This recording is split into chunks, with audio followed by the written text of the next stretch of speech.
Good morning dear student. आज से आप लोगों के लिए आईईआरटी एंट्रेंस एग्जाम 2024 के लिए क्लासेस स्टार्ट कर दी गई हैं। डियर स्टूडेंट, आज आपकी पहली क्लास है। आज की क्लास में डियर स्टूडेंट हम लोग स्टार्ट करेंगे मैथमेटिक्स का पहला चैप्टर, जिस चैप्टर का नाम है साधारण एवं चक्रवृद्धि ब्याज। सबसे पहले डियर स्टूडेंट साधारण एवं चक्रवृद्धि ब्याज के बेसिक कॉन्सेप्ट व थ्योरी को कवर करने वाले हैं। उसके बाद से इस चैप्टर के क्वेश्चन को सॉल्व करने वाले हैं। डियर स्टूडेंट, एक बात मैं आपको बता दूं, इस क्लास के माध्यम से साधारण एवं चक्रवृद्धि ब्याज की बेसिक कॉन्सेप्ट व थ्योरी पार्ट को मैं इस तरीके से कवर करने वाला हूं। यदि आप पूरा वीडियो अच्छी तरीके से देख लेते हैं तो मैं 100% गारंटी के साथ आपको कहता हूं कि आप किसी भी बुक से कोई सा भी क्वेश्चन उठाकर देख लीजिए साधारण एवं चक्रवृद्धि ब्याज का, मैक्सिमम 10 से 15 सेकंड के अंदर 100% एक्यूरेसी के साथ सॉल्व कर पाएंगे। क्योंकि डियर स्टूडेंट, इस वीडियो के माध्यम से मैं आपको साधारण एवं चक्रवृद्धि ब्याज के सारे कॉन्सेप्ट विद एग्जांपल बिल्कुल शानदार तरीके से कंप्लीट कराने वाला हूं। इस वीडियो को देखने के बाद आपको साधारण एवं चक्रवृद्धि ब्याज में किसी भी प्रकार का कोई भी डाउट नहीं रहने वाला है। एक बात और डियर स्टूडेंट, हमारी जितनी भी क्लासेस होने वाली है आईईआरटी एंट्रेंस एग्जाम 2024 के लिए, टोटल क्लासेस बिल्कुल यूट्यूब पर होने वाली है, बिल्कुल फ्री आपका है। तो डियर स्टूडेंट, यदि आप आईईआरटी एंट्रेंस एग्जाम 2024 की बिल्कुल फ्री कंप्लीट तैयारी करना चाहते हैं तो हमारे चैनल ओडी स्टडी पॉइंट को जरूर सब्सक्राइब कर लीजिएगा। इसके पहले ऑलरेडी मैंने आईईआरटी एंट्रेंस एग्जाम 2023 में भी तैयारी करवाया था, जिसमें मैंने बहुत सारे स्टूडेंट का सिलेक्शन करवाया है। मैंने ऑलरेडी कम्युनिटी पोस्ट पर कुछ स्टूडेंट का रिजल्ट डाल रखा है, आप वहां से देख सकते हैं। वहां पर डियर स्टूडेंट आपको 7 रैंक वाला, 10 रैंक वाला, 2 रैंक वाला, 12 रैंक वाला, 50, 90, 100, 200, 400, 500 यानी हर टाइप के स्टूडेंट आपको देखने को मिलेंगे। तो इस तरीके से डियर स्टूडेंट आप अभी से यदि आप अच्छी तरीके से तैयारी में लग जाते हैं तो 100% मैं गारंटी के साथ कहता हूं आपको आने वाले upcoming exam IERT entrance exam 2024 में किसी भी प्रकार का कोई दिक्कत नहीं आने वाला है। क्योंकि होता क्या है डियर स्टूडेंट, पहले से बच्चे जो है तैयारी करते नहीं है, जब एग्जाम दे देते हैं रिजल्ट आ जाता है तो कॉल करके पूछते हैं कि सर मेरा 2000 रैंक है, क्या कोई ब्रांच मिल जाएगा। लेकिन डियर स्टूडेंट, आपको यह ना पूछना पड़े, आप इस तरीके से तैयारी करिए कि आपका जो रैंक वो अंडर 100 हो, यानी 100 रैंक के अंदर आपका रैंक है। तो इस तरीके से आपको अभी से तैयारी करके चलना है, इस तरीके से आपको अभी से स्ट्रेटजी बना के रखना है कि आपका जो रैंक है अंडर 100 का है, यानी 100 रैंक के अंदर आप आ जाए, जो भी ब्रांच चाहे आईआईटी कॉलेज में वो आपको मिल जाए। तो इस तरीके से आप जरूर तैयारी कीजिएगा, जिससे आपको बाद में किसी भी प्रकार का रोना ना पड़े कि मेरा रैंक तो ज्यादा है, कौन सा ब्रांच मिल सकता है। तो सकता नहीं है, आपको यह ब्रांच चाहिए तो यही चाहिए। इस तरीके से आप तैयारी करके अपने नंबर और रैंक को गिन दीजिए।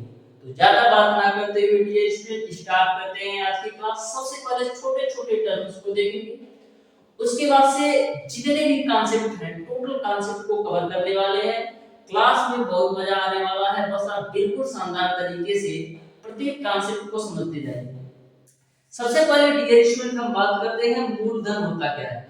तो डियर स्टूडेंट, मूलधन एक ऐसी राशि है जिसे कोई एक व्यक्ति किसी दूसरे व्यक्ति से उधार के रूप में लेता है या उधार के रूप में देता है, इसे हम मूलधन कहते हैं। यानी कि आपका जो मूलधन होता है एक ऐसी राशि है जिसे कोई एक व्यक्ति किसी दूसरे व्यक्ति से या तो उधार के रूप में लेता है या तो उधार के रूप में देता है, उसे हम मूलधन कहते हैं। मूलधन को इंग्लिश में बोला जाता है प्रिंसिपल, जिसे हम पी से प्रदर्शित करते हैं। इतनी सी बात आपको क्लियर समझ में आई होगी। अब हम बात करते हैं डियर स्टूडेंट, समय क्या होता है। तो डियर स्टूडेंट सिंपल सी बात यह है कि जितनी अवधि या टाइम के बाद मूलधन के साथ साथ ब्याज की भी राशि वापस की जाती है उसे हम बोलते हैं समय। यानी कि जितने समय या अवधि के बाद मूलधन के साथ साथ आप ब्याज की भी राशि वापस करते हैं उसको हम बोलते हैं समय, जिसको हम टी से रिप्रेजेंट करते हैं। टी से रिप्रेजेंट कब करेंगे? जब साधारण ब्याज का क्वेश्चन होता है तो वहां पर हम समय को टी से रिप्रेजेंट करते हैं, टी से प्रदर्शित करते हैं। लेकिन यदि आपका चक्रवृद्धि ब्याज का डियर स्टूडेंट क्वेश्चन हो तो समय को हम एन से रिप्रेजेंट करते हैं। यदि आप नोट करना चाहते हैं नोट कर सकते हैं। नेक्स्ट हम बात करते हैं दर क्या होता है। तो ब्याज की गणना के लिए जिस दर का हम प्रयोग करते हैं उसे हम ब्याज की दर कहते हैं। यानी कि आपने यदि पैसे उधार लिया है कुछ टाइम के लिए, 1 साल या 2 साल के लिए, तो उस पर कुछ ना कुछ तो ब्याज लगना ही है। तो ब्याज की गणना के लिए जिस दर का आप प्रयोग करते हैं उसे हम ब्याज की दर कहते हैं। इसको हम R% से डिनोट करते हैं। यहाँ तक आपको क्लियर है। अब हम बात करते हैं डियर साधारण ब्याज क्या होता है। साधारण ब्याज तो साधारण ही ब्याज होगा। तो साधारण ब्याज होता क्या है? जब ब्याज की गणना डियर स्टूडेंट केवल और केवल मूलधन पर की जाए तो उसे हम बोलते हैं साधारण ब्याज। साधारण ब्याज तो सिंपल है, लेकिन जो आपका चक्रवृद्धि ब्याज लगता है वो थोड़ा सा टेढ़ा है और बहुत ज्यादा नुकसानदायक भी है। तो कभी भी चक्रवृद्धि ब्याज पर कोई भी आपको पैसा उधार नहीं लेना चाहिए। लेना तो उधार चाहिए ही नहीं। यदि आपको रेयर कंडीशन में लेना पड़े तो कभी भी आप चक्रवृद्धि ब्याज पर पैसा उधार ना लें। साधारण ब्याज के बारे में समझते हैं डियर स्टूडेंट। साधारण ब्याज होता क्या है? साधारण ब्याज एक ऐसा ब्याज होता है जिसमें ब्याज की जो गणना की जाती है केवल और केवल मूलधन पर की जाती है, उसे हम साधारण ब्याज कहते हैं। सिंपल सी बात है कि साधारण ब्याज एक ऐसा ब्याज है जिसमें ब्याज की गणना केवल और केवल मूलधन पर की जाती है। और एक बात हमेशा ध्यान में रखिएगा, जो साधारण ब्याज होता है प्रत्येक वर्ष समान होता है। यानी कि यदि आपका पहले साल का साधारण ब्याज 50 रुपया है तो दूसरे साल का भी साधारण ब्याज 50 रुपया होगा और तीसरे साल का भी साधारण ब्याज 50 ही रुपया होगा। यानी कि जो आपका साधारण ब्याज होता है प्रत्येक वर्ष समान होता है। अब हम बात करते हैं डियर स्टूडेंट कि साधारण ब्याज का फार्मूला होता क्या है, जिसको आप बोलते हो बाबू सिंपल इंटरेस्ट। सिंपल इंटरेस्ट ये आपका साधारण ब्याज है जिसको हम एसआई से रिप्रेजेंट करते हैं। किससे रिप्रेजेंट करते हैं? एसआई से। तो साधारण ब्याज बराबर आपका होता है मूलधन गुणे दर गुणे समय बटा 100। यानी कि मूलधन P गुणे दर R गुणे समय T डिवाइडेड बाय 100। ये आपके साधारण ब्याज का फार्मूला है। साधारण ब्याज बराबर मूलधन गुणे दर गुणे समय बटा 100। मूलधन को P से रिप्रेजेंट करते हैं, दर को R से और समय को T से डिवाइडेड बाय 100। अब हम बात करते हैं डियर स्टूडेंट मिश्र धन होता क्या है। तो कभी भी डियर स्टूडेंट यदि आप मूलधन में साधारण ब्याज को ऐड कर देंगे, मूलधन में साधारण ब्याज को जोड़ देंगे तो उसको हम बोलते हैं मिश्र धन। तो हम बात कर लेते हैं मिश्र धन का डियर स्टूडेंट। मिश्र धन, मिश्र धन को डियर स्टूडेंट इंग्लिश में बोला जाता है अमाउंट। क्या बोला जाता है? अमाउंट, जिसको हम ए से डिनोट करते हैं। तो मिश्र धन ए बराबर आपका होता है मूलधन प्लस का साधारण ब्याज। तो मूलधन को तो पी से रिप्रेजेंट किया है और साधारण ब्याज आपका सिंपल इंटरेस्ट यानी एसआई से रिप्रेजेंट कर दिया। तो ए बराबर पी है तो पी रखो। साधारण ब्याज का आपको फार्मूला पता है कि पी आर टी अपॉन 100 है तो पी आर टी अपॉन 100 रख दिया। यहां से आप दोनों जगह से पी कॉमन ले लो तो मिल जाएगा 1 plus R T divided by 100।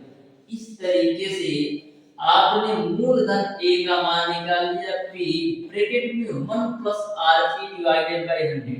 यहां तक आपको सारी बातें अच्छी तरीके से समझ में आ गई। अब डियर स्टूडेंट हम बात करते हैं, अब डियर स्टूडेंट हम बात करते हैं, अब हम डियर स्टूडेंट बात करते हैं चक्रवृद्धि ब्याज का। तो बिल्कुल आप ध्यान से प्रत्येक कॉन्सेप्ट को समझते जाइए। ये तो मैंने साधारण ब्याज के बारे में पूरी अच्छी तरीके से आपको समझा दिया है। अब हम बात करते हैं डियर स्टूडेंट चक्रवृद्धि ब्याज के बारे में। तो सबसे पहले चक्रवृद्धि ब्याज आखिर होता क्या है, तो बिल्कुल आप ध्यान से समझिएगा। यहाँ पर चक्रवृद्धि ब्याज के बारे में हम समझते हैं। तो सबसे पहले आप समझिएगा चक्रवृद्धि ब्याज। चक्रवृद्धि ब्याज, तो चक्रवृद्धि ब्याज कैसे गणना होती है, तो जब ब्याज की गणना मूलधन के साथ साथ ब्याज पर की जाए तो उसके हम बोलते हैं चक्रवृद्धि ब्याज। यानी कि चक्रवृद्धि ब्याज एक ऐसा ब्याज है जिसमें ब्याज की गणना मूलधन के साथ साथ ब्याज पर भी ब्याज की गणना की जाती है। मूलधन के साथ साथ ब्याज पर भी ब्याज की गणना की जाए तो उसको हम बोलते हैं चक्रवृद्धि ब्याज। उससे पहले डियर स्टूडेंट मैं आपको बता दूं, चक्रवृद्धि मिश्रधन ए का जो फार्मूला होता है ए बराबर P 1 plus R upon 100 power n होता है। ये आपका चक्रवृद्धि मिश्रधन का फार्मूला होता है। तो चक्रवृद्धि मिश्रधन ए बराबर P 1 plus R upon 100 power n होता है। ये आपका चक्रवृद्धि मिश्रधन का फार्मूला होता है। यहां से हम बात करते हैं डियर स्टूडेंट कि आप चक्रवृद्धि ब्याज कैसे निकालोगे। तो चक्रवृद्धि ब्याज निकालने का जो फार्मूला है चक्रवृद्धि मिश्रधन माइनस का मूलधन। यानी कि चक्रवृद्धि मिश्रधन में से यदि आप मूलधन घटा देते हो तो आपको चक्रवृद्धि ब्याज का मान पता चल जाता है। तो यहाँ पर चक्रवृद्धि ब्याज को इंग्लिश में बोला जाता है कंपाउंड इंटरेस्ट। चक्रवृद्धि ब्याज को इंग्लिश में बोला जाता है dear student compound interest. Compound interest जिसको हम सीआई से डिनोट करते हैं। किससे? सीआई से डिनोट करते हैं। तो चक्रवृद्धि ब्याज आप कैसे निकालोगे, तो चक्रवृद्धि ब्याज बराबर होता है चक्रवृद्धि मिश्रधन माइनस का मूलधन। यानी कि चक्रवृद्धि मिश्रधन में से मूलधन घटाओगे तो चक्रवृद्धि ब्याज आ जाएगा। तो चक्रवृद्धि मिश्रधन आपका ए है माइनस का मूलधन पी है। तो यहां से देखो आप कैसे निकालोगे, चक्रवृद्धि ब्याज बराबर ए की वैल्यू आपका क्या है p1 प्लस r अपान 100 पे पावर n है। तो ए की वैल्यू रख देते p1 प्लस r अपान 100 पे पावर n हो जाएगा और माइनस का p। तो यहां से आपको क्लियर समझ में आ गया होगा। यदि हम चक्रवृद्धि मिश्रधन में से मूलधन की वैल्यू घटा दे तो हमको चक्रवृद्धि ब्याज का मान पता चल जाएगा। यहां तक आपको पूरी बातें अच्छी तरीके से क्लियर समझ में आ गया होगा। नेक्स्ट हम बात करेंगे डियर स्टूडेंट, नेक्स्ट हम बात करेंगे डियर स्टूडेंट, नेक्स्ट हम बात करते हैं डियर स्टूडेंट, ये तो आपका सिंपल सा फार्मूला हो गया। नेक्स्ट हम बात करते हैं यदि ब्याज की दर पहले वर्ष आपका R1% लिया जाए और दूसरे वर्ष आपका R2% हो और तीसरे वर्ष आपका R3% हो तो ऐसे कंडीशन में आप चक्रवृद्धि मिश्रधन कैसे निकालोगे, इसके बारे में हम बात करते हैं। कब? जब ब्याज की गणना पहले वर्ष आपका R1% हो, दूसरे वर्ष आपका R2% हो और तीसरे वर्ष आपका R3% हो तो ऐसे कंडीशन में आप चक्रवृद्धि मिश्रधन कैसे निकालोगे। तब जब ब्याज की दर पहले वर्ष आपका R1% हो, दूसरे वर्ष आपका R2% हो, दूसरे वर्ष आपका R2% हो और तीसरे वर्ष आपका R3% हो तो ऐसे कंडीशन में आप चक्रवृद्धि मिश्रधन कैसे निकालोगे। तो चक्रवृद्धि मिश्रधन A बराबर हो जाएगा P 1 प्लस का R1 अपान 100, नेक्स्ट ब्रैकेट में 1 प्लस का R2 अपान 100 और नेक्स्ट ब्रैकेट में आपका हो जाएगा 1 प्लस का R3 अपान 100। यह फार्मूला कब अप्लाई करना है? जब ब्याज की दर पहले वर्ष R1% हो, दूसरे वर्ष R2% हो और तीसरे वर्ष आपका R3% हो तो ऐसे कंडीशन में चक्रवृद्धि मिश्रधन बराबर A बराबर P 1 प्लस R1 अपान 100, 1 प्लस R2 अपान 100, 1 प्लस R3 अपान 100 यूज करना है। अभी आप कॉन्सेप्ट को अच्छी तरीके से समझते जाइए। मैं आपको क्वेश्चन इस तरीके से सॉल्व करवाऊंगा डियर स्टूडेंट कि आपको फार्मूला दिमाग में सेट होता जाएगा और किसी भी क्वेश्चन को सॉल्व करने में मैक्सिमम आप 10 से 15 सेकंड लेंगे। बस ध्यान से प्रत्येक कॉन्सेप्ट को समझते जाइए। नेक्स्ट हम बात करते हैं डियर स्टूडेंट साधारण ब्याज के गुना वाले प्रश्न, यानी कि यदि आपसे साधारण ब्याज में गुना वाले प्रश्न पूछा जाए तो कैसे सॉल्व करना है। तो साधारण ब्याज में गुना वाले प्रश्न का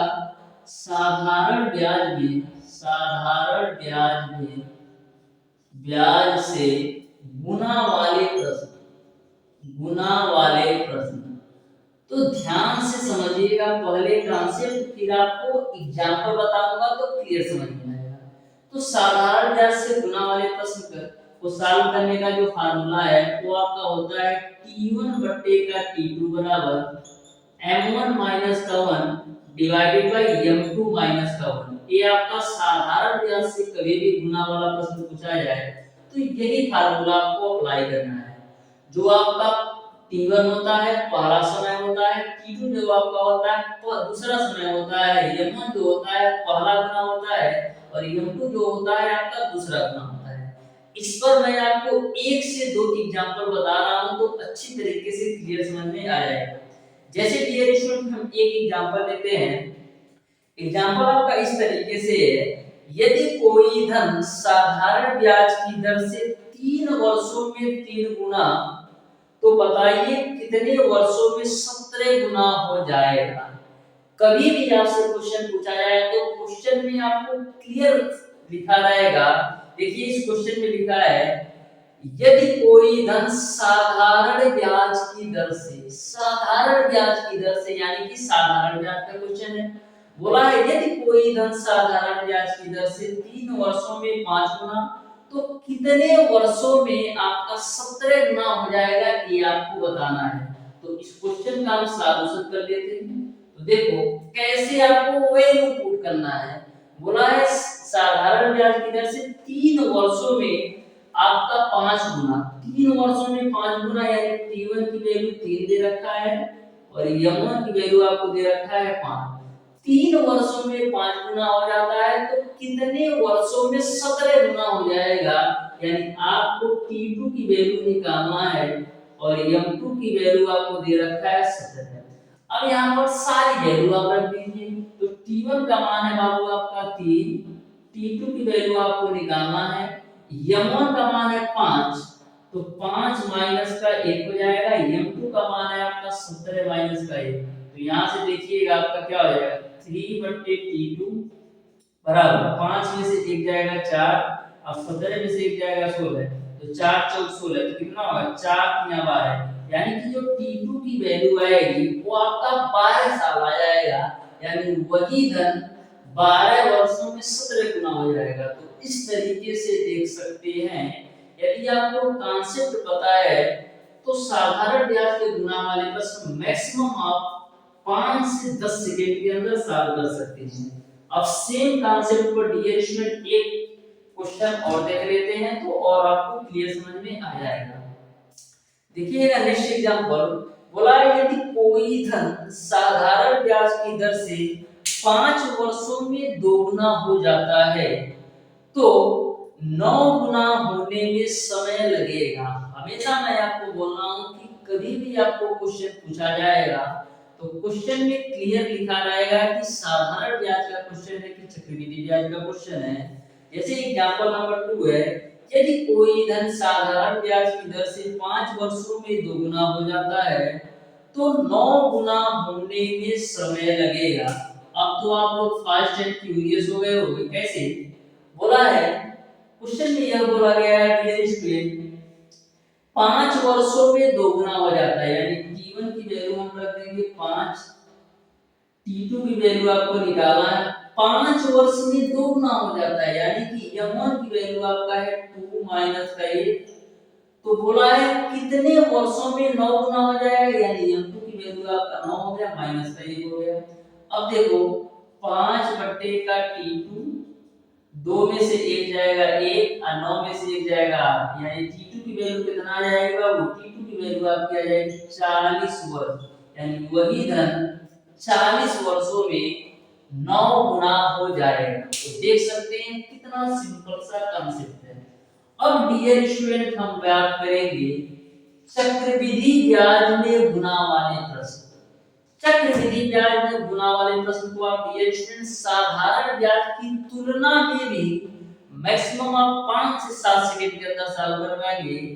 बिल्कुल आप ध्यान से समझिएगा। अब हम बात करते हैं डियर स्टूडेंट चक्रवृद्धि ब्याज में गुना वाले प्रश्न पूछा जाए तो कैसे सॉल्व करोगे।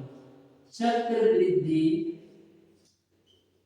ब्याज से गुना वाले प्रश्न, तो ध्यान में रखिएगा आपको दो कॉन्सेप्ट ध्यान में रखना है और इस पर आपका मैक्सिमम केस में आपके आईपीआरटी एंट्रेंस एग्जाम में क्वेश्चन पूछा जाता है। बिल्कुल ध्यान रखना। जैसे मैं बोलूं कि कोई धन 3 वर्षों में दोगुना हो जाता है, तो कैसे देखोगे। मैंने मान लिया कि वह धन बाबू यह है, 3 वर्षों में दोगुना हो जाता है, यानी कि 3 वर्ष में वो दोगुना हो जाता है। दोगुना होने में कितना लगता है, 3 वर्ष। तो बिल्कुल इसका सिंपल सा कॉन्सेप्ट है, आपको दो कॉन्सेप्ट ध्यान में रखना है। पहला एक कि जो आपका समय होता है वो ऐड के रूप में चलता है। जो आपका समय होता है डियर स्टूडेंट, जो आपका समय होता है डियर स्टूडेंट, वो आपका ऐड के रूप में चलता है। और जो आपका पैसा होता है, जो आपका पैसा होता है वो आपका गुणा के रूप में चलता है। बस यही दो कॉन्सेप्ट ध्यान में रखना है कि समय जो आपका है वो ऐड के रूप में चलता है और जो पैसा आपका होता है वो आपका गुणा के रूप में चलता है। तो बिल्कुल ध्यान से देखिएगा, एक दो गुना होने में कितना साल लग रहा है, 3 वर्ष लग रहा है। एक दो गुना होने में 3 वर्ष लग रहा है, तो दूसरा दो गुना होने में कितना लगेगा, फिर 3 वर्ष लगेगा, क्योंकि मैंने बोला ही है समय आपका ऐड के रूप में चलेगा और जो पैसा है वो आपका गुना के रूप में चलेगा। तो एक दो गुना होने में 3 वर्ष लग रहा है, तो दूसरा दो गुना होगा तो कितना हो जाएगा, तो 2m का दो गुना करोगे तो 4m आ जाएगा, यानी कि दूसरा दो गुना होने में भी इसको 3 वर्ष लगेगा। बस ऐसे ही जितना गुना करना चाहे कर सकते हैं, बस ध्यान में यही रखना है समय को आप जोड़ते जाइएगा और जो आपका पैसा है वो गुना के रूप में चलेगा, यानी कि दो गुना किया तो 2m हो गया, फिर 4m का दो गुना करेंगे 8m हो जाएगा, फिर 8m का दो गुना करेंगे तो आपका 16m हो जाएगा। तो यहाँ से उसी धन को 4 गुना होने में कितना टाइम लगेगा, 3 वर्ष यहाँ 3 वर्ष यहाँ, यानी कि टोटल का 6 वर्ष लग जाएगा। ये तो मैंने आपको ट्रिक बताया। अब दो क्वेश्चन में इसी कॉन्सेप्ट पर सॉल्व कराऊंगा तो आपको इस तरीके से क्लियर होगा कि आप क्वेश्चन को देखते ही खा जाओगे। तो देखिएगा क्वेश्चन नंबर 1। तो क्वेश्चन नंबर 1 है आपका, कोई धन चक्रवृद्धि ब्याज की दर से 5 वर्षों में दोगुना हो जाता है, तो 8 गुना होने में समय लगेगा। क्वेश्चन में बोला है कि 3 वर्षों में दोगुना हो जाता है तो 8 गुना होने में समय लगेगा। तो बिल्कुल सिंपल सा कॉन्सेप्ट है, आप ध्यान से समझना बाबू। 3 वर्षों में दोगुना हो जाता है, तो मैं मान लेता हूं बाबू वो धन आपका x था, जो कि कितना धन 3 वर्ष में आपका कितना हो रहा है, 2 गुना हो जा रहा है, यानी कि 2x हो जाता है। कोई धन x था जो कि 3 वर्ष में 2 गुना हो जाता है। आपको कितने गुने का बताना है, 8 गुना। तो यहाँ पर एक दो गुना होने में कितना साल लग रहा है, 3 वर्ष। फिर इसी का आप तो दूसरा दो गुना कर दो, फिर इसी का आप तीसरा दो गुना कर दो, तो एक दो गुना करोगे 2x का तो 4x आएगा, फिर दूसरी बार दो गुना करोगे 4x का तो 8x हो जाएगा। हमको 8 गुना का देखना था तो मैंने 8 गुना तक पहुंच गए। अब देखो एक दो गुना होने में 3 वर्ष लगा, तो दूसरा दो गुना होने में भी 3 वर्ष लग जाएगा, फिर उसी प्रकार से तीसरा दो गुना होने में भी 3 वर्ष लग जाएगा। तो इस तरीके से आप देख सकते हो कि उसी धन को 8 गुना होने में कितना समय लगेगा, 3 3 6 और 3 3 का 9, यानी कि वही धन जो है 9 वर्ष में 8 गुना हो जाएगा। तो देख सकते हो कितना सिंपल सा कॉन्सेप्ट है। बस दो कॉन्सेप्ट ध्यान में रखना है कि जो आपका धन है गुना के रूप में चलेगा और जो आपका समय है वो जुड़ता जाएगा। देखते हैं डियर स्टूडेंट सेम कॉन्सेप्ट पर क्वेश्चन नंबर 2 भी। तो बिल्कुल आप ध्यान से समझिएगा क्वेश्चन नंबर 2 इसी कॉन्सेप्ट पर बोला है कोई धन चक्रवृद्धि ब्याज की दर से 5 वर्षों में 3 गुना हो जाता है तो 27 गुना होने में समय लगेगा। 5 वर्षों में 3 गुना हो जाता है तो सबसे पहले वो धन आपका रहा x, 5 वर्षों में 3 गुना हो जाता है। कितना साल लेता है 3 गुना होने में? 5 वर्षों में आपका 3 गुना हो जाता है तो 27 गुना होने में समय लगेगा। तो यहाँ पर बाबू आप देख सकते हो कि एक 3 गुना होने में 5 वर्ष लगता है, आपको 27 गुने का बताना है तो एक 3 गुना होने में 5 वर्ष, तो दूसरा 3 गुना करोगे तो कितना होगा? ये आपका होगा 9x हो जाएगा। फिर इस 9x का एक 3 गुना और करोगे तो कितना हो जाएगा? 27 गुना। हमको 27 गुना होने में कितना समय लगेगा ये आपको बताना है। तो एक 3 गुना होने में 5 वर्ष, तो दूसरा भी 3 गुना होने में 5 वर्ष और उसी प्रकार से तीसरा 3 गुना होने में भी 5 वर्ष। तो कितना समय लग गया? 5 5 10 5 15, यानी कि वही धन 15 वर्ष में 27 गुना हो जाएगा। तो देख सकते हो कितना सिंपल सा कॉन्सेप्ट है। तो इस तरीके से आपको साधारण एवं चक्रवृद्धि ब्याज के गुना वाले प्रश्न बिल्कुल शानदार तरीके से समझ में आ गया होगा। डियर स्टूडेंट, इस वीडियो के लास्ट में मैं आपको जो भी आज की क्लास में जितने भी कॉन्सेप्ट पढ़ाए हैं उसी कॉन्सेप्ट के बेसिस पर 5 से 7 क्वेश्चन आपको होमवर्क के रूप में देने वाला हूं। उन क्वेश्चन को आप जरूर सॉल्व कीजिएगा एज ए प्रैक्टिस के रूप में और उसका आंसर कमेंट बॉक्स में कमेंट करके जरूर बताइएगा। यहां तक आपको सारी बातें अच्छी तरीके से क्लियर समझ में आ गया है। अब डियर स्टूडेंट हम बात करते हैं आपके एग्जाम में पूछ दिया जा सकता है जनसंख्या संबंधी प्रश्न। जनसंख्या संबंधी प्रश्न सबसे पहला पॉइंट ये बनता है कि जब जनसंख्या बढ़ रही हो तो गुरुजी हम कौन सा फार्मूला लगाएंगे और जब जनसंख्या घट रही हो तो कौन सा फार्मूला लगाएंगे। तो फार्मूला तो बाबू एक ही है, एक बार हम देख लेते हैं। जब जनसंख्या बढ़ रही है, जब जनसंख्या बढ़ रही हो, तो जब जनसंख्या बढ़ रही हो तो वहां पर आपको फार्मूला लगा देना है। जनसंख्या बराबर क्या होगा? वर्तमान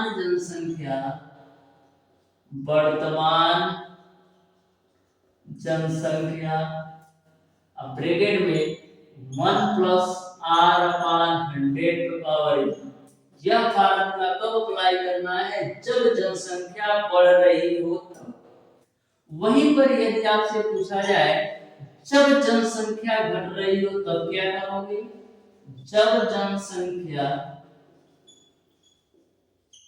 घट रही हो तो जब जनसंख्या घट रही हो तो सेम फार्मूला है आपका, जहां पर प्लस है वही माइनस लगा देना, यानी आपका फार्मूला हो जाएगा जनसंख्या बराबर वर्तमान जनसंख्या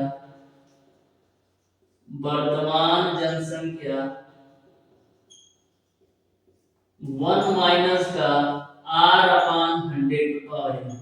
तो बिल्कुल सिंपल सा कॉन्सेप्ट है। जब आपकी जनसंख्या बढ़ रही हो तो फार्मूले में आपको प्लस यूज करना है और जब जनसंख्या घट रही हो तो फार्मूले में आपको माइनस यूज कर लेना है। यहां तक आपको अच्छी तरीके से समझ में आ गया होगा। अब डियर स्टूडेंट, सबसे बेहतरीन और सबसे अच्छा कॉन्सेप्ट जिससे आपके आईईआरटी एंट्रेंस एग्जाम में प्रत्येक वर्ष 1 से 2 क्वेश्चन पूछा जाता है उसकी हम बात कर लेते हैं, जो आपका होता है साधारण ब्याज और चक्रवृद्धि ब्याज के अंतर पर प्रश्न आपसे पूछा जाता है। यानी आपके एग्जाम में साधारण ब्याज और चक्रवृद्धि ब्याज के अंतर पर भी क्वेश्चन पूछा जाता है। तो उस कॉन्सेप्ट को देख लेते हैं। यह कॉन्सेप्ट आपका लास्ट कॉन्सेप्ट होगा, बस आप बिल्कुल ध्यान से समझिएगा। इसके बाद से आप साधारण एवं चक्रवृद्धि ब्याज के किसी भी क्वेश्चन को मैक्सिमम आप 5 से 10 सेकंड के अंदर सॉल्व कर पाएंगे। तो यहाँ पर ध्यान से समझिएगा डियर स्टूडेंट, साधारण एवं चक्रवृद्धि ब्याज के अंतर वाले क्वेश्चन कैसे आपको सॉल्व करना है। तो सबसे पहले बात करते हैं, जब 2 वर्ष का साधारण और चक्रवृद्धि ब्याज का अंतर दिया, जब 2 वर्ष का चक्रवृद्धि ब्याज और साधारण ब्याज का अंतर दिया हो, तो जब 2 वर्ष का साधारण ब्याज और चक्रवृद्धि ब्याज का अंतर दिया हो, तो वहां पर आपको फार्मूला लगा लेना है, अंतर बराबर P R square divided by 100 का स्क्वायर। यह फार्मूला कब अप्लाई होगा, जब 2 वर्ष का साधारण ब्याज और चक्रवृद्धि ब्याज का अंतर दिया हो, तो अंतर बराबर P R square divided by 100 का स्क्वायर। यह क्वेश्चन में डियर स्टूडेंट मैक्सिमम केसेस में देखा गया है कि आपको अंतर दे दिया रहेगा, 2 वर्ष के साधारण ब्याज और चक्रवृद्धि ब्याज का अंतर दे दिया रहेगा और दर दे दिया रहेगा, मूलधन पूछा जाएगा। यानी कि मैक्सिमम केसेस में आपको मूलधन ही पूछा जाएगा यदि इस कॉन्सेप्ट पर कोई क्वेश्चन आपके एग्जाम में बनता है। इस पर हम एक एग्जांपल भी देख लेते हैं। बोला है किसी धन पर 5% वार्षिक ब्याज की दर से 2 वर्षों के साधारण ब्याज तथा चक्रवृद्धि ब्याज का अंतर ₹90 है, तो वह धन होगा। बिल्कुल सिंपल सा क्वेश्चन है, आप ध्यान से समझिएगा। बोला है वह ₹90 हो साधारण ब्याज और चक्रवृद्धि ब्याज का अंतर, तो आपको यह बताना है कि वह धन होगा। तो बिल्कुल ध्यान से इस क्वेश्चन को समझिएगा। बोला है वह मूलधन जिसका 20% की दर से 2 वर्ष के साधारण और चक्रवृद्धि ब्याज का अंतर ₹90 है, तो वह धन होगा। यानी कि इस क्वेश्चन में आपको दर दे रखा है और साधारण ब्याज और चक्रवृद्धि ब्याज का अंतर दे रखा है, तो आपको बताना है कि वह मूलधन क्या होगा। तो बिल्कुल आप ध्यान से समझिएगा डियर स्टूडेंट, यहाँ पर जो दर की वैल्यू दे रखा है, आर की वैल्यू दे रखा है 20%, समय का मान आपको दे रखा है 2 वर्ष, और चक्रवृद्धि ब्याज और साधारण ब्याज का जो अंतर दे रखा है वो आपको दे रखा है ₹90। तो आपको बताना है मूलधन क्या होगा। तो मूलधन कब बता सकते हो, जब आपको 2 वर्ष के साधारण ब्याज और चक्रवृद्धि ब्याज के अंतर वाला फार्मूला पता होगा। यदि फार्मूला नहीं पता होगा तो इसी क्वेश्चन को सॉल्व करने में आपको 5 से 6 मिनट लग जाएंगे, और यह कोई गारंटी नहीं है कि आपका क्वेश्चन सही ही होगा।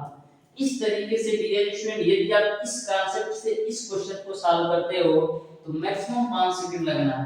तो देखो अंतर बराबर P R square divided by 100 का स्क्वायर होता है, तो अंतर दे रखा है 90, पी आर स्क्वायर, आर की वैल्यू कितना है 20, तो 20 का स्क्वायर करो तो 20 गुणे 20 लिख सकते हैं, बटे 100 का स्क्वायर तो लिख सकते हैं 100 गुणे 100। बस इसी को सॉल्व कर लो, तो 20 25 100, यहाँ पर भी 20 25 100, तो यहाँ पर आपका p की जो वैल्यू आएगी 90 गुणे का 5 25 25, और 90 गुणे 25 कितना होता है 0 हो गया, 9 5 45 को 5, और 9 दूना 18 और 4 कितना होगा 22, यानी 2250 रुपया आपका मूलधन हो जाएगा। तो देख सकते हो यदि आपको कॉन्सेप्ट पता हो तो मैक्सिमम 5 से 7 सेकंड का क्वेश्चन है। ये तो मैंने बताया आपको डियर स्टूडेंट, 2 वर्ष के साधारण ब्याज और चक्रवृद्धि ब्याज का अंतर दिया हो तो कैसे मूलधन निकाले हो। वहीं पर डियर स्टूडेंट यदि आपसे बोल दिया जाए कि 3 वर्ष का साधारण ब्याज और चक्रवृद्धि ब्याज का अंतर दे रखा हो तो कैसे सॉल्व करोगे। तो करना कुछ नहीं है, बिल्कुल सिंपल सा इसका भी कॉन्सेप्ट है। जो 2 वर्ष का आपने साधारण ब्याज और चक्रवृद्धि ब्याज का फार्मूला लिख रखा है, इसी में आपको 300 प्लस का आर डिवाइडेड बाय 100 से गुणा कर दीजिएगा, तो ये आपका 3 वर्ष के साधारण ब्याज और चक्रवृद्धि ब्याज के अंतर वाला फार्मूला बन जाएगा। तो कुछ भी करना नहीं है, बस 300 प्लस आर डिवाइडेड बाय 100 से गुणा कर देना है। कब, जब 3 वर्ष के साधारण ब्याज और चक्रवृद्धि ब्याज का अंतर दे रखा हो। इस कॉन्सेप्ट पर भी मैक्सिमम केस में आपको पी की वैल्यू ही निकालना होगा, यानी दर दिया रहेगा, अंतर दिया रहेगा, आपको मूल दर निकालना होगा। इस पर भी एक एग्जांपल देख लो तो अच्छी तरीके से समझ में आएगा।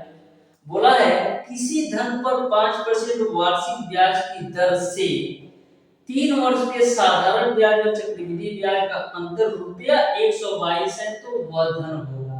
यानी कि साधारण ब्याज और चक्रवृद्धि ब्याज का अंतर आपको दे रखा है 122, दर की वैल्यू आपको दे रखा है 5% और समय का मान आपको दे रखा है 3 वर्ष। तो आपको पता है जब 3 वर्ष के साधारण ब्याज और चक्रवृद्धि ब्याज का अंतर दे रखा हो तो अंतर बराबर P R square divided by 100 का स्क्वायर बटे 300 प्लस आर डिवाइडेड बाय 100 के कांसेप्ट से लगाएंगे। तो अंतर की वैल्यू आपको दे रखा है 122 बराबर पी की वैल्यू आपको निकालना है, आर का मान है 5%, तो 5 का स्क्वायर करोगे तो 25 हो जाएगा बटे 100 का स्क्वायर को हम लिख सकते हैं 100 गुणे 100 गुणे 300 प्लस आर की वैल्यू यहाँ 5 रखोगे तो 300 प्लस 5 हो जाएगा 305 डिवाइडेड बाय 100। बस इसी को सॉल्व कर लो। तो देखो 5 से काटेंगे 5 × 30 5 × 5 अब 5 × 10 0, ठीक है। यहाँ पर देखो 25 से काट लो तो 25 चौक को 100 हो जाएगा। यहाँ पर देखो 61 गुना आपका होता है 122, तो यहाँ से आपको पी की वैल्यू कितना मिल जाएगा 2 गुणे 4 गुणे 100 करोगे तो 400 हो जाएगा और गुणे 20 हो जाएगा। इसी को हल कर लो तो देखो 1 2 3 जीरो है तो 3 जीरो ऐसे चिपका दो। उसके बाद से 2 चौक 8 गुना 16, यानी कि जो पी की वैल्यू आएगी वो आपका 16,000 रुपया आएगा। इस तरीके से डियर स्टूडेंट 3 वर्ष के साधारण ब्याज और चक्रवृद्धि ब्याज के अंतर वाले कॉन्सेप्ट आपको अच्छी तरीके से क्लियर तरीके से समझ में आ गया होगा। अब डियर स्टूडेंट लास्ट कॉन्सेप्ट है जो कि आपको मैं 1 मिनट के अंदर क्लियर कराने वाला हूं, ध्यान से समझना। ये डियर स्टूडेंट कभी भी आपसे क्वेश्चन यदि आपके एग्जाम में या किसी भी बुक में दिया होगा तो हमेशा जो ब्याज की दर देखते होंगे वो आपका वार्षिक रूप में दिया रहता है, यानी ब्याज की जो दर है वो आपका वार्षिक रूप में दिया रहता है और पूछ लेता है कि यदि ब्याज की दर तिमाही दे हो तो इसका मिश्रण बता दो, यदि ब्याज की दर छमाही दे हो तो इसका मिश्रण बता दो। तो बिल्कुल सिंपल सा कांसेप्ट है, यदि ब्याज की दर आपका छमाही दे हो, यदि ब्याज की दर आपका छमाही दे हो तो जो आपका दर होता है डिवाइडेड बाय 2 होता है, यानी कि ब्याज की दर यदि छमाही दे हो तो दर तो आपका आधा हो जाता है लेकिन जो आपका समय होता है वो आपका दोगुना हो जाता है। तो इस कॉन्सेप्ट को हमेशा और हमेशा ध्यान में रखिएगा। हमेशा आपको क्वेश्चन में जो ब्याज की दर आपको दिया रहेगा वार्षिक रूप से दिया रहेगा, आपसे पूछ लिया जाएगा यदि ब्याज की दर छमाही दे हो तो मिश्रण बता दो, यदि ब्याज की दर तिमाही दे हो तो मिश्रण बता दो। तो बिल्कुल आप ध्यान से रखिएगा, यदि छमाही दे हो तो दर जो होता है वो आपका आधा हो जाता है और समय आपका दोगुना हो जाता है। वहीं पर यदि ब्याज की दर तिमाही दे हो तो आपका जो दर होता है चौथाई हो जाता है और जो आपका समय होता है 4 गुना हो जाता है, यानी कि 4 तिमाही हो जाता है। ये आपका दैनिक भाषा है। देखिए यदि आपसे बोला जाए कि 12% वार्षिक है तो छमाही कितना होगा, 12% वार्षिक है तो छमाही 6% ही होगा, क्योंकि एक साल में आपके 12 महीने होते हैं। तो यदि आपका वार्षिक दर आपका 12% हो तो छमाही दर कितना होगा, उसी का आधा यानी कि 6% होगा। वहीं पर डियर स्टूडेंट यदि आपका समय आपका 1 साल के है तो छमाही कितना होगा, छमाही आपका 2 छमाही हो जाएगा, इसलिए 2 गुणे लिखा जाता है। उसी प्रकार से यदि आपका दर 12% हो तो तिमाही दर कितना होगा, 12/4 यानी 3% होगा और समय क्या हो जाएगा, समय आपका 4 गुना हो जाएगा क्योंकि एक साल में 4 तिमाही होते हैं। तो यहाँ तक आपको सारे कॉन्सेप्ट बिल्कुल अच्छी तरीके से समझ में आ गया होगा। डियर स्टूडेंट आज की क्लास में मैंने आपको साधारण एवं चक्रवृद्धि ब्याज की बेसिक टर्म के साथ साथ बेसिक कॉन्सेप्ट को बिल्कुल शानदार तरीके से क्लियर कराने का प्रयास किया है। फिर भी यदि आपको डियर स्टूडेंट कहीं से किसी भी प्रकार का कोई भी डाउट हो, कोई भी कंफ्यूजन हो, तो आप उसे कमेंट बॉक्स में कमेंट करके जरूर बताइएगा। डियर स्टूडेंट नेक्स्ट क्लास में हम लोग सॉल्व करने वाले हैं साधारण एवं चक्रवृद्धि ब्याज के बहुत ही अति महत्वपूर्ण क्वेश्चन, जिसमें आपको हर टाइप के क्वेश्चन देखने को मिलेंगे। तो डियर स्टूडेंट आज की क्लास आपको कैसी लगी कमेंट बॉक्स में कमेंट करके जरूर बताइएगा। मिलते हैं नेक्स्ट वीडियो में, तब तक के लिए धन्यवाद।